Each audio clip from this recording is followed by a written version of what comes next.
Good evening. Well, here I am in High Falls, New York. The reason I'm out here tonight is because there is a presentation of the commander of the 120th New York. Now, the 120th New York, which was the unit my two times great uncle was in, they fought in Gettysburg and a number of other places, and I know very little about that unit. So when I saw that this class was advertised, I wanted to come out here and take part and see if I can learn anything, and then maybe that'll spark me to go in a little bit deeper with the 120th and even my two times great uncle, which I also know very little about. So here I am at the High Falls Canal Museum. Supposedly the presentation is in here. It's being put on by a former district attorney. So I'm going to head on here. It looks like the entrance sign is right there. So I'm going to pop right into this Canal Museum. And hopefully this is entertaining or educational or both. So, all right, let me go pop on inside here and see what this is all about. We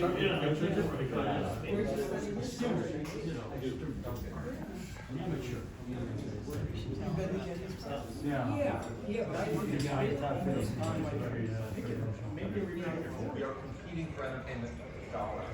So you have to be. Well, you're going after the same. No, I'm not.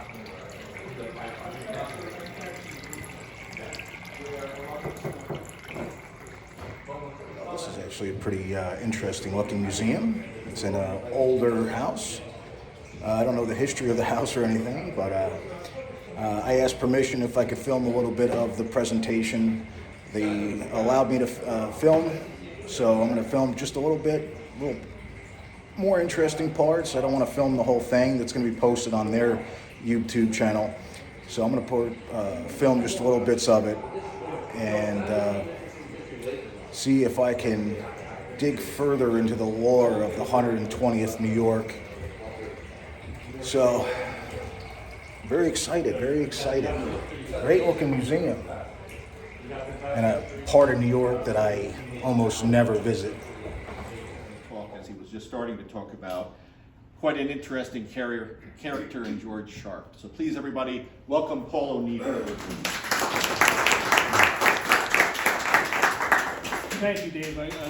I appreciate that. And yes, I'm going to speak tonight about George H. Sharpe. And I know that this is the D&H Canal Museum, and I know how, I'm not going to say rabid, but how devoted the people who are interested in D&H Canal are. So the ties to the canal for George Sharpe are tenuous, but he's such an interesting guy. There are a few, and I'll bring them up as they go through, but you know, for my money, George Sharpe is probably one of the most important people in the history of this nation. And sadly, he's forgotten even in Kingston, in Ulster County, where he spent his entire life. So we're going to talk a little bit about this man. So here he is. Here's a picture of George Sharpe. This is right about the Civil War, during the Civil War, because that's primarily what we know him from, but he really did so much even after the war, which we'll get to. But George Sharpe was born in 1828 in Kingston. His father is Henry Sharpe. And here's a portrait of him. This is a John Vanderlyn portrait. The Friends of Historic Kingston now has these. But Henry Sharpe was part of the German Palatines who came. They originally settled partially in Ulster County, northern Ulster County, Saugerties, but primarily across the river in Columbia County. And that's where Henry Sharpe's family was from. They were pretty wealthy. He moved to Kingston, where he opened up a shop and was very successful. He marries Helen Hasbrook. And this is a picture, another Vanderlyn, of Helen Hasbrook with young George Sharpe on her lap. Now, Pratt was the namesake of Prattsville. And George Pratt is the colonel of the 20th, and George Sharpe, again, is one of the captains. 1861, Fort Sumter is bombed. the officers of the 20th meet in what's now the Mansion House, which is Savona's down at Lower Broadway, and then they vote there to offer their services to the U.S. government. They're a militia, a local militia. They're not actually a formal part of the U.S. Army at that point. And their offer is accepted, and they are the first non-New York City regiment sent to war in the Civil War. They go to Baltimore, and what their job there is to do is to really protect it's a huge railroad hub for supply. And what we forget is that Baltimore, at the outset of the Civil War, was very heavily leaning to the Confederacy. They played a very important role. But at this point, it's a 90-day enlistment. It was expected that the war would be over very quickly.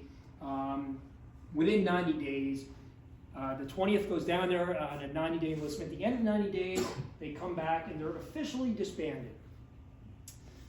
Most of the people who are in the 20th agree that they're just gonna re-up, and they do, and they become then officially the 80th.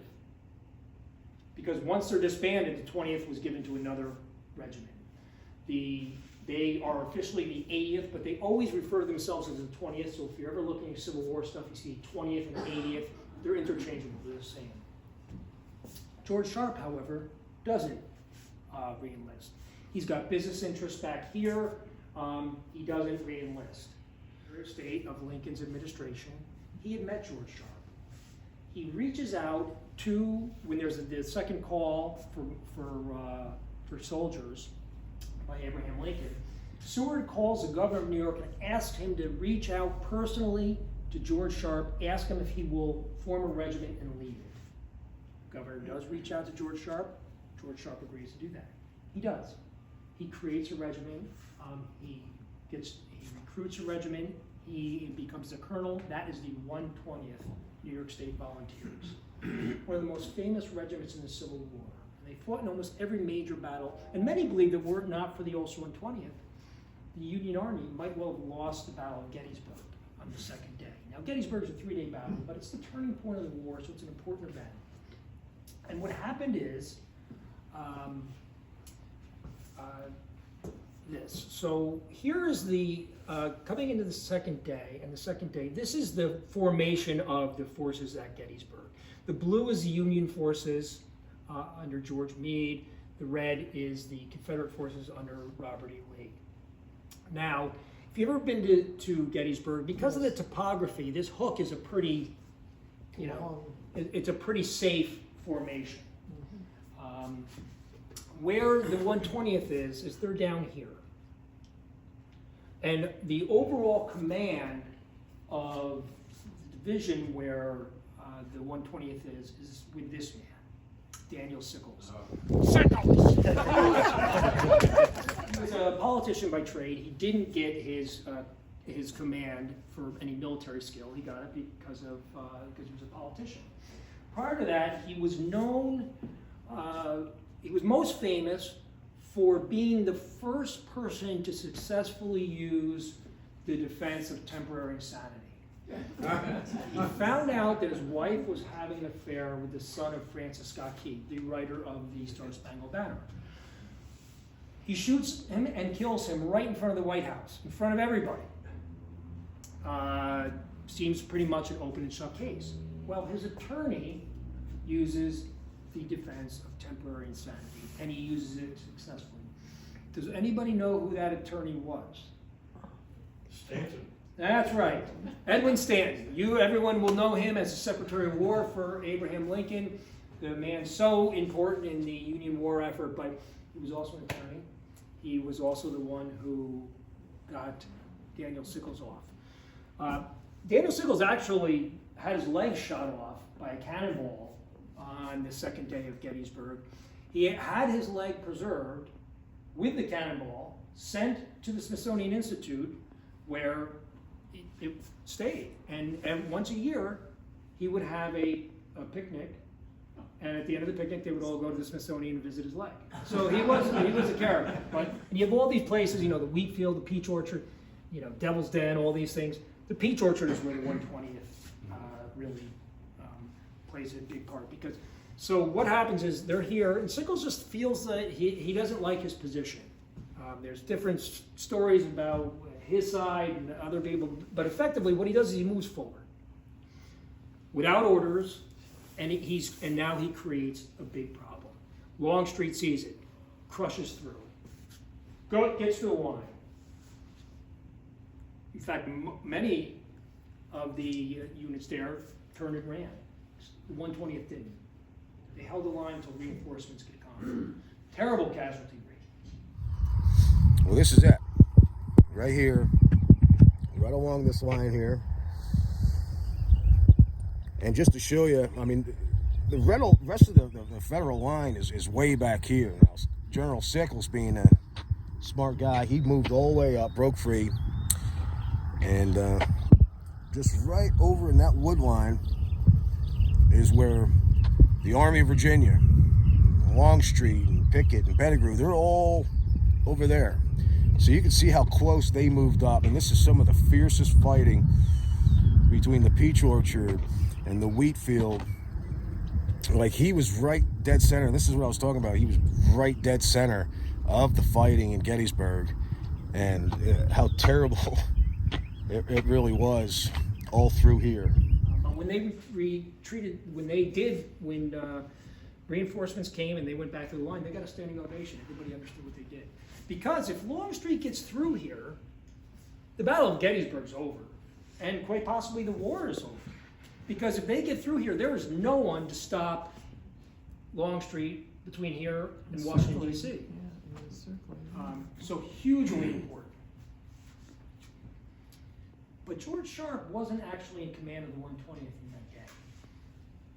Because shortly before this, he had been recruited by this man, Joseph Hooker, another character.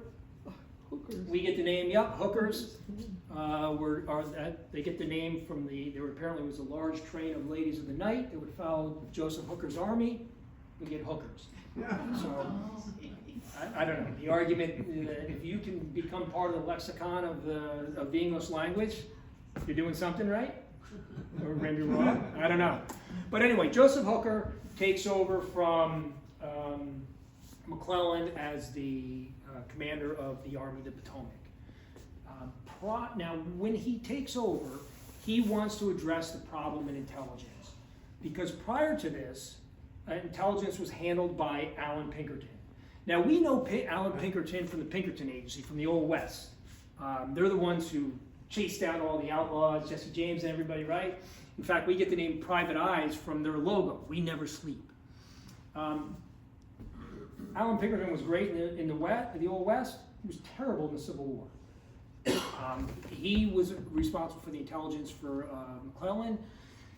He continuously overestimated the troop strength of the Confederate forces. That mixed with George McClellan's opportunity. Well, George Sharpe changed that. He did. So what happens is an enslaved man escapes, crosses the lines, and tells them he's overheard a conversation with Robert E. Lee and his staff where they decide that they are going to move to the north. They're going to bring the battles on northern soil. They want the northerners to see the devastation. Robert E. Lee doesn't have to win. He's just got to tie or just wear the North out, which he's almost done. There were many people at that time coming up to Gettysburg that were like, that's it, let him go. You know, it's hard for us to conceive now. I think if we're sitting here today, if this was 1864, 1865, none of us wouldn't know somebody, either in our family or someone we knew, who wasn't a casualty in the Civil War. So people, they were fed up. Gettysburg changes that. But what happens is, George Sharpe, it's actually John McEntee is the one who interviews the runaway enslaved person, tells George Sharpe tells Joseph Hooker, says Robert E. Lee is moving north, this is what he wants to do. Joseph Hooker starts making a beeline to intercept them, and where they end up ultimately is a sleepy little town called Gettysburg. So whether the Battle of Gettysburg, probably the most important battle in the United States history is fought, debatably, might not have happened without George Sharpe. What isn't debatable is that it would never become the victory that it was without George Sharpe. Because right before Gettysburg, Joseph Hooker gets angry, he resigns, and George Meade is appointed commander of the Army of the Potomac. At the end of the second day, it's really a tie, and Meade and his staff think that there's a possibility that the battle's over and that maybe they're going to retire from the field. So they call in George Sharpe. George Sharpe says, no, the battle is not over. Lee has one division that hasn't been used. They're commanded by General George Pickett, and this is where they are. So once he did that, they realized, no, the battle's not over. They knew exactly where the attack was coming. The next day is Pickett's charge. So he tells them where they are. They reinforce that area. The next day is Pickett's charge. The farthest that Pickett's men got is considered the high water mark of the Confederate effort. After that, it's just a matter of time, and everybody knows it. So changes from a potential tie to a huge victory and the turning point of the war. So important event. He goes on to become one of the principal advisors for one of the most important events in United States history, the surrender of Robert E. Lee to Ulysses S. Grant at Appomattox Courthouse. Now, Appomattox Courthouse is a town. The house is called the McLean House. And this is a portrait of the room in the McLean House where the surrender took place. This actually portrays everybody who was present in that room. Now, they were in and out and different times, but this is everybody who was present that day. And here's George Sharpe. He was there for the surrender of Robert E. Lee. And an interesting thing is this is the desk where Robert E. Lee signed the surrender. You see these two candlesticks. George Sharpe bought those candlesticks from the owner of the house that day. He bought them for $10. He brought them back to Kingston, and they were on his mantle for the rest of his life. After George Sharpe died, his family donated those candlesticks to the Senate House Museum in Kingston. The Senate House Museum has since put those candlesticks on permanent loan to the Smithsonian Institute, who runs the McLean House as a museum. And if you go to the McLean House, you will see on that table the candlesticks. They're known as the Sharpe candlesticks. And that's where in the portrait where he was standing.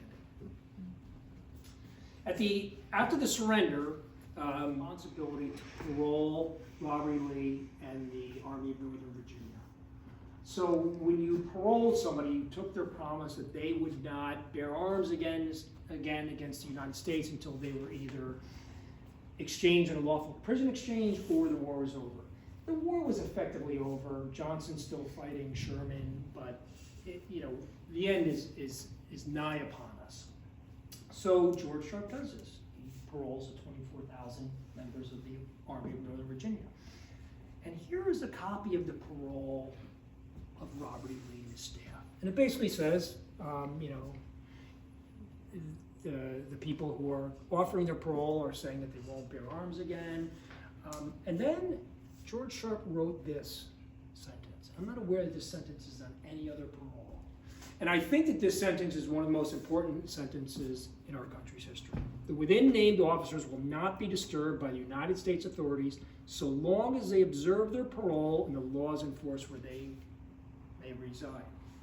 George H. Sharpe. Some of you may say, well, why is that important? Abraham Lincoln knew that this was a time to heal. It's a time to come together. It wasn't a time to punish. Congress disagreed completely.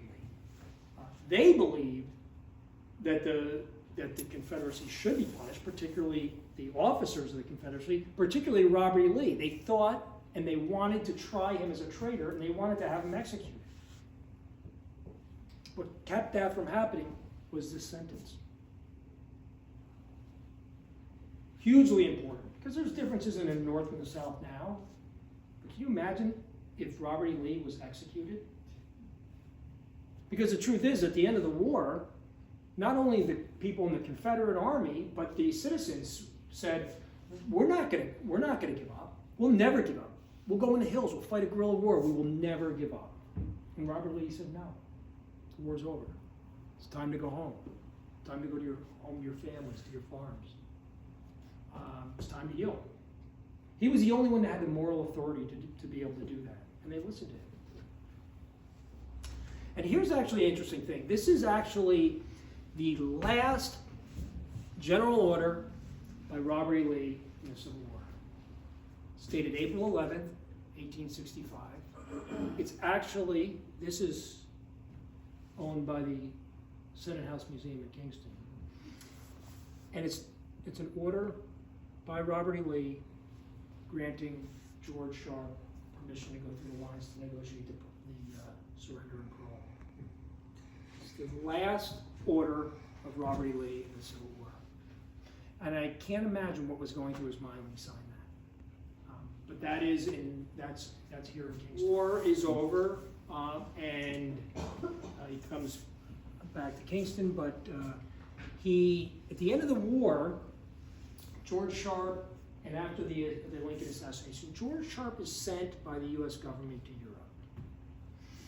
And he's sent there for a couple things. One, to look for this man, John Surratt, who was a member of the conspiracy to assassinate President Lincoln. John Surratt's mother, Mary Surratt, was the owner of the tavern that they met at. And there's a famous picture of 4 people hanging at the end, and there's one woman, that's Mary Surratt. So she was caught. John Surratt got away, went to Canada. He ended up going to England. He ends up ultimately in Vatican City, and he's a papal guard, like the Swiss papal guard. How he gets there, I don't know. But George Sharpe follows him through Europe, but he's also there to investigate whether there were any other U.S. citizens involved in that assassination, particularly the man who was the vice president of the Confederacy.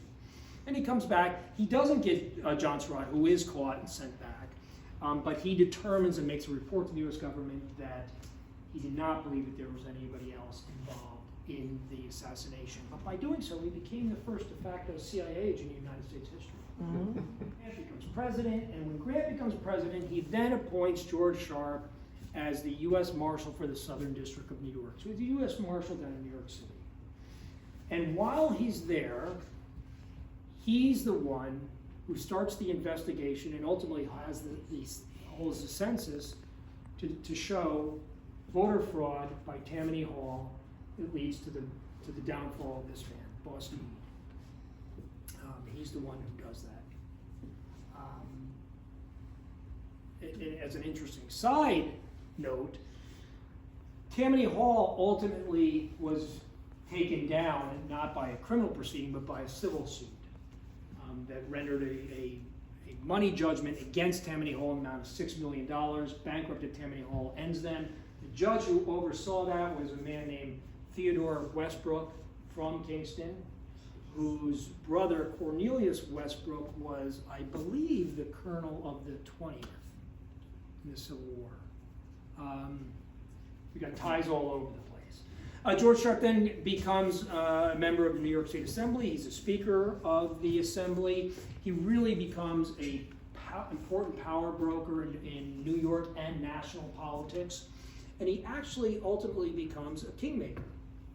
And I believe it's the election of 1880. He goes to the convention. He's a Republican at the time, Mitch McConnell a few years ago.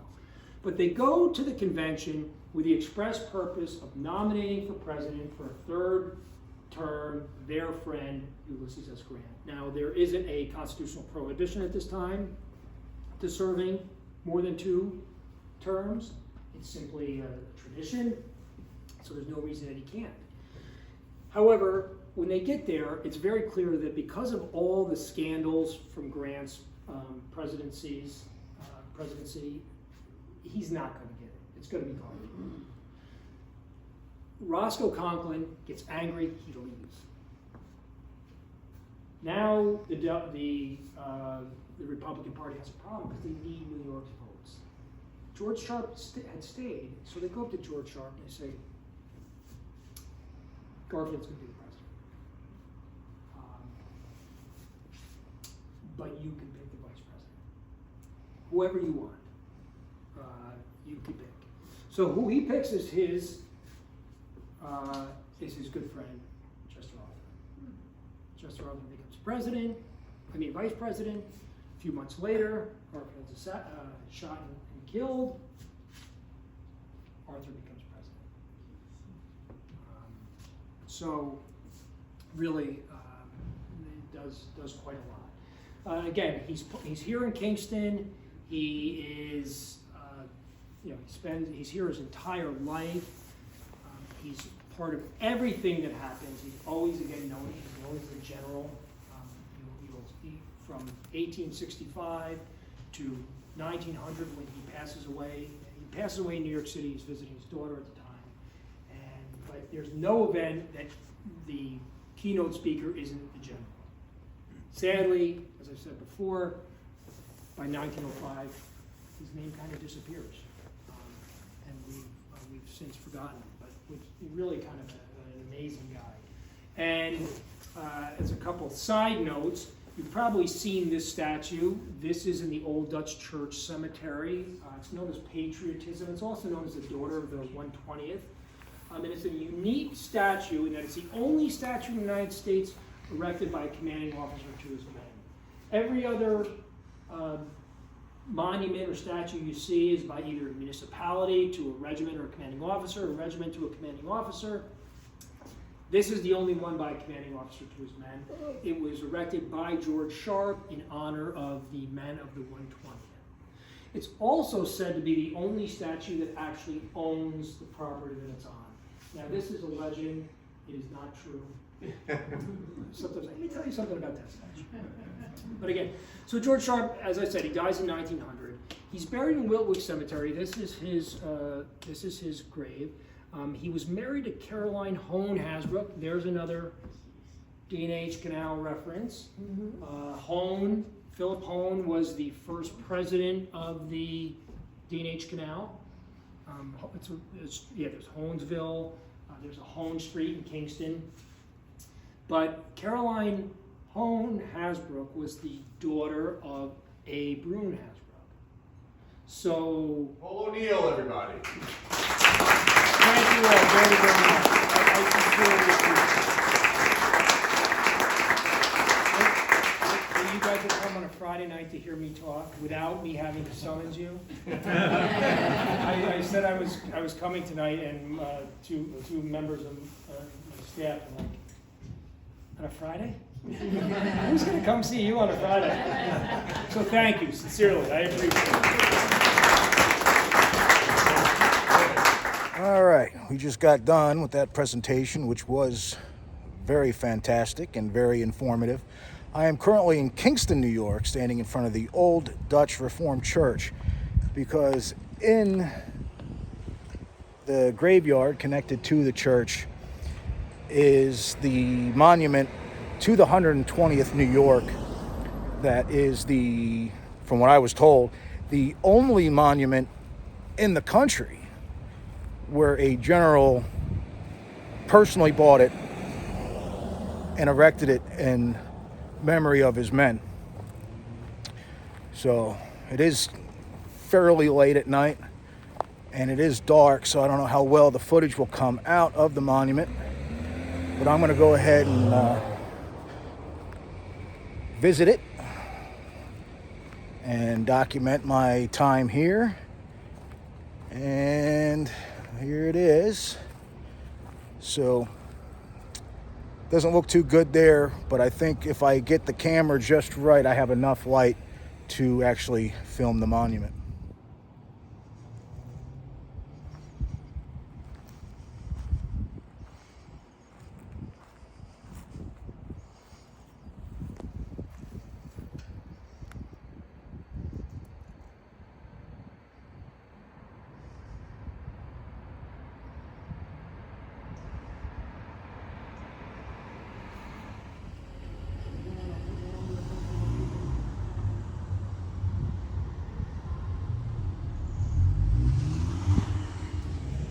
All right, well, there was that.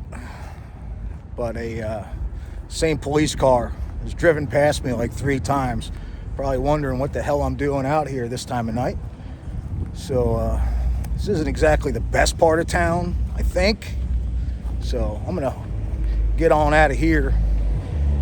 And I don't know if I'll end the video or bring this into another day to go more into the 120th, or maybe I'll just put that for another video, because I would like to talk to my father, who's an amateur historian and genealogist, and see if he has any information on the 120th New York, and maybe even go back to some cemeteries out in Greene County to where my 2 times great uncle is actually buried, and visit that again. I have that in a previous video, but maybe actually go back there and do that again. And then there's also General Sharpe's grave out in the cemetery here in Kingston, but I'm gonna save that for another day because it's just too dark to really see anything. So all right, I think from here I'll probably get on home. So all right, I don't know if this is the end of the video, but if it is, thank you for watching. If it's not, I'll just cut this part out and it's not going to be needed. But as always, thanks for watching. And from here, I got Gettysburg next month, film festival, so maybe even Concord. I don't know. We'll see. But anyway, it's time to go, so talk to you later.